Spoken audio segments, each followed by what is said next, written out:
4 விதமான சக்தி. அதாவது போன வீடியோவில் அறிவும் பாகம் 25ல் சைத்தானை பற்றி சொல்லணும். அதான் நல்லவன் கெட்டவன், கெட்டவன் சைத்தான் அப்படின்ற ஒரு விளக்கம் சொல்லியிருந்தேன். அதே மாதிரி இது சக்தி, கெட்ட சக்தி, நல்ல சக்தி, நல்ல சக்திக்குள்ள கெட்ட சக்தி, கெட்ட சக்திக்குள்ள நல்ல சக்தி. அப்போ நல்லவன் கெட்டவன் என்பது நமக்குள்ளேயே நம்ம கற்பனையிலே பண்ணிக்கலாம். நம்மளுக்கு எல்லா மனிதனுக்கும் ஒரு ஆப்போசிட் எண்ணம் வரும், ஒரு கெட்ட எண்ணமும் வரும். அந்த உடனே அந்த கெட்ட எண்ணத்தை ஃபில்டர் பண்ணி நல்லதாக மாற்றிக்கணும், டக்குன்னு மாற்றிக்கணும். கெட்டது நினைக்கிறது தப்பு இல்லை, அதுக்குள்ளே போகிறது தான் தப்பு. அது இயற்கையாக வரும். ஒருத்தவங்க நல்லா இருக்கணும்னு நம்ம நினைக்கிறவங்க கூட சரி நாசமாக போகணும் அப்படின்னு மனசு வரும். அப்படிலாம் நினைக்கக்கூடாது, அதெல்லாம் தப்பு. அடுத்த கட்டத்துக்கு நீங்கள் மாறணும். அதே மாதிரி சக்தி என்பது வெளிப்படுத்துறது. நீங்கள் உள்ளுக்குள்ளே வச்சுருந்தா சக்தி கிடையாது. முன்னாடி முன்னாடி உள்ளவங்க உணரணும். ஒருத்தவங்க முன்னாடி இருந்து ஒருத்தவங்க எனக்கு காட்டுறான்னா அவனுடைய சக்தி எனக்கு காட்டணும், நான் காட்டுறது. இதுதான் இந்த ரெண்டுமே. இந்த கெட்டன்னு சொல்றது சைத்தான். ஆனால் சைத்தான் என்பது எல்லாத்துலேயும் இருக்கா, நல்லதுலேயும் இருக்கா, கெட்டதுல. அதாவது இதை நீங்கள் சுருக்கமாக புரிஞ்சுக்கணும்னா, இறைவனுக்கு 2 சக்தி, இறைவனுக்குள்ள 2 சக்தி எடுத்தான். ஒன்று தானாக உருவானது, அதை அடக்குவதற்கு இன்னொரு சக்தியை படைத்தான். அதாவது ஒன்று உருவாக்குது, ஒன்று எடுக்கிறான். இப்போ அது நீங்கள் புரிஞ்சுக்கணும். நம்மளுக்கும் நிறைய உருவாகவும் இருக்கிறது, நம்ம அடக்கிறதும் இருக்கும். சரிங்களா? நம்ம பாத்ரூமில் போனால் ஃப்ரீயாக இருக்கிறோம், அதே சமயத்தில் பொது இடத்துல போனால் அதையே நம்ம அடக்கிறோம். சில விஷயங்கள் இருக்குங்களா, அதே மாதிரி தான். அதனால இது ரொம்ப ரொம்ப பெருசாக அது நிறைய பேர் வச்சு சொல்லுவாங்க. அப்படி எதுவுமே கிடையாது. ஆக்ஷனில் கொண்டு வர்றது சக்தி, அது உள்ளுக்குள்ளே வச்சுருந்தா நல்லவன் கெட்டவன் எண்ணத்துலேயும் வச்சுக்கிறது வெளியே கொண்டு வந்தால் சக்தி. ரெண்டுமே ஒன்று தான் அப்படின்னு நம்ம சுருக்கிக்கணும் ஆன்மீகத்தில். அதே மாதிரி நீங்கள் நல்லதுலேயும் இறைவனை தான் எடுக்கணும், கெட்டதுலேயும் இறைவனை தான் எடுக்கணும். ஆனால் நல்லது கெட்டதை ஒன்று தான், ஒன்றா சேர்த்துக்கணும். நீங்கள் நல்லதை மட்டும் தான் எடுக்கணும், இறைவனை எடுக்கணும். கெட்டதுன்னு ஒரு இது நினைக்கக்கூடாது. அது கெட்டதுக்குள்ளே நம்ம நல்லதை எடுக்கணும் அப்படின்ற ஒரு விஷயந்தான் இருக்குது. அதுக்காக தான் உங்களுடைய மதங்கள் நிறைய போதனைகள் சொல்லப்பட்டிருக்குது. எல்லா இதுலேயும், எல்லா மார்க்கத்துலேயும். அது நீங்கள் அதை ஃபாலோ பண்ணீங்கன்னா, அதை சொல்ல வரல. நான் சொல்கிறேன் எல்லாரும் சொர்க்கம் போகலான்னு சொல்ல வந்திருக்கேன். அதே சமயத்தில் யார் நரகத்துக்கு போவா, யார் இது, அந்த முக்கியமான பேசிக் விஷயம் தான் சொல்ல வந்திருக்கேன். மற்றபடி நான் உபதேசம்லாம் பண்ண வரல. அதெல்லாம் ஏற்கனவே நிறையா பேர் சொல்லிட்டாங்க. இதை நீங்கள் முக்கியமாக விளங்கிக்கணும். இவ்வளோ சுற்றி வளைச்சி எதுக்குங்க? நான் சுருக்கமாக சொல்கிறேன் ஒரே வார்த்தையில், நம்மளுடைய உண்மையான வெற்றி மறுமையில் சொர்க்கம் செல்வது தான். நம்ம காலகாலமாக நம்ம நரகத்தை அனுபவிச்சுட்ருக்கோம்.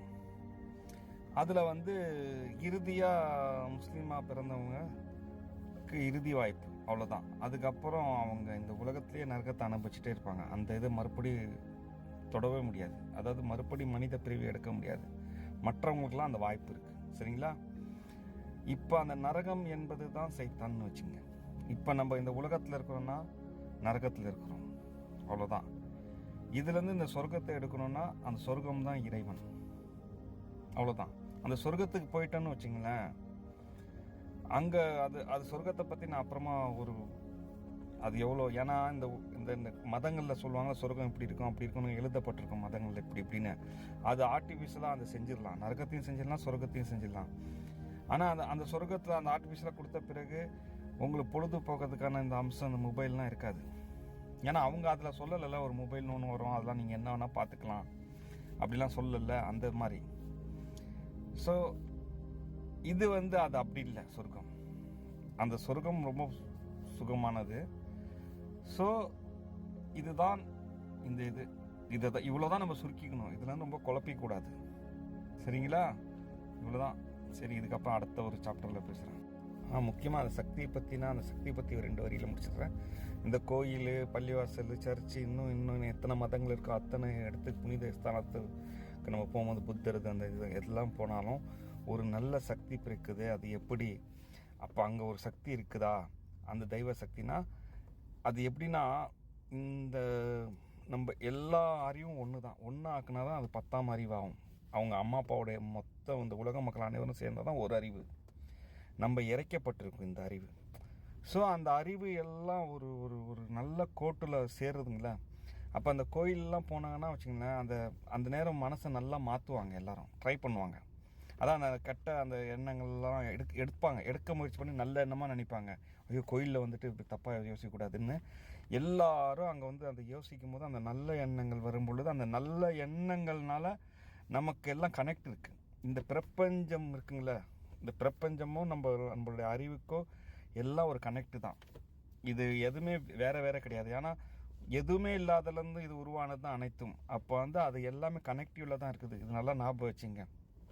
இந்த கனெக்டிவ்னால எல்லா சக்தியும் அந்த ஒரு நல்ல கோட்டுக்கு, இப்போ காலையில் எழுந்தது குட் மார்னிங் சொல்கிறோம்ல, அந்த குட் மார்னிங் நம்ம காலையிலேருந்து நல்ல ஒரு வார்த்தையில் ஆரம்பிக்கும் போது அந்த ஒரு சக்தி நம்மளுக்கு அந்த நாள் ஃபுல்லாக ஒரு ஏதோ ஒரு நல்லதாக, மோஸ்ட்லி 90% ஒரு நல்லதாகவே நடக்கும். அந்த நல்ல வார்த்தையில் ஆரம்பிக்கணும். எதுவுமே நல்ல எண்ணம் போல் வாழ்க்கை, நீ எதை நினைக்கிற அதுவாக மாறுகிறேன்ற சொல்லுவாங்கள்ல, அந்த மாதிரி. அதனால தான் இந்த மாதிரி இடத்துலலாம் நம்ம போகும் பொழுது ஒரு நல்ல எனர்ஜி கிடைக்குது. அது உண்மைதான். ஏன்னா அது எல்லாம் ஒரு பிரபஞ்சத்துக்கு கனெக்டிவ் உள்ள ஒரு சயின்ஸ்லேயே அதை ப்ரூவ் பண்ண. நான் அப்புறமா இதுக்கு தான் நான் ஒரு விஷயம் நினச்சிருக்கேன். ஒரு பக்கம் ஒரு ஆன்மீகத்தை பற்றி நம்ம பேசுகிறோம், இன்னொன்று வந்து ஓம் சிவம் அப்படின்ற மாதிரி ஒரு இது ஆரம்பிக்க போகிறோம். அதில் சயின்ஸ் சம்மந்தமாக பேசுவோன்னு. சரி, ஓகே, இதெல்லாம் நீங்கள் புரிஞ்சிக்க முயற்சி